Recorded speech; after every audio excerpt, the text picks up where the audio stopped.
নামক একটি জঙ্গলে বসবাস করত টুনি পাখি এবং তার দুটি ছানা।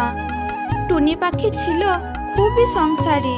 সে তার মেয়েকে বলল, সোনামা, বাজারের থলেটা একটু দে তো, সকাল সকাল কিছু বাজার করে আনে।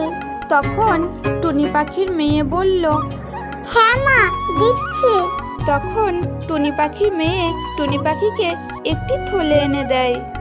এরপর টুনি পাখি জঙ্গলের দিকে রওনা দিল বাজার আনার জন্য। আর এদিকে জঙ্গলের মধ্যে একটি কাঁঠাল গাছ ছিল।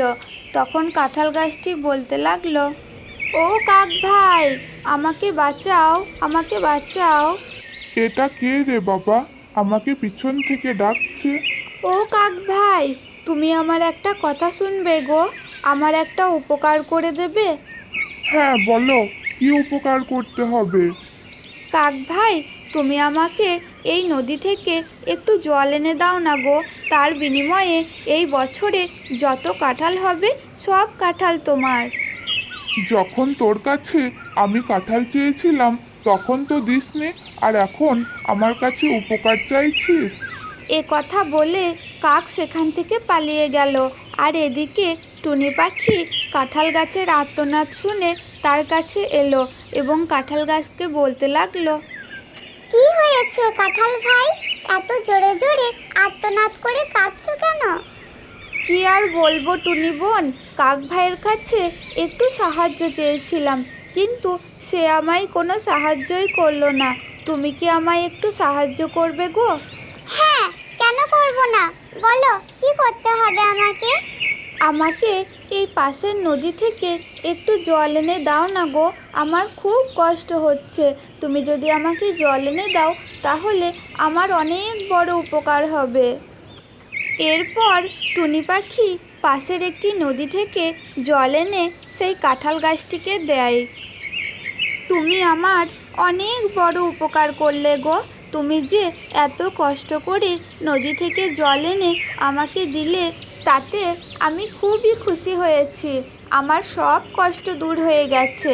আমি তোমার কাছে সারা জীবন ঋণী হয়ে থাকলাম। এই গাছে যত কাঁঠাল ধরবে সবই তোমার।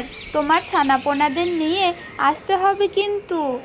ঠিক আছে, তুমি কোনো চিন্তা করো না, আমি নিশ্চয়ই আমার ছানাপোনাদের তোমার কাছে নিয়ে আসব। আর এইভাবে বেশ অনেক দিনই কেটে গেল।